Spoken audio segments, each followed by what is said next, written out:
හරි ලස්සන තැනකට පාවුනේ නුඹ ආවිට මතකෙට මාලයේ කැල තෙන පෙම් හැඟුමට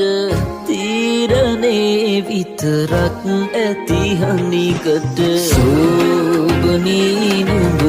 දන්නැති මේ ආදරේ නැති ආදවී මගේ හොඳ ගති වටහාලා ගන්නේ නම් වටී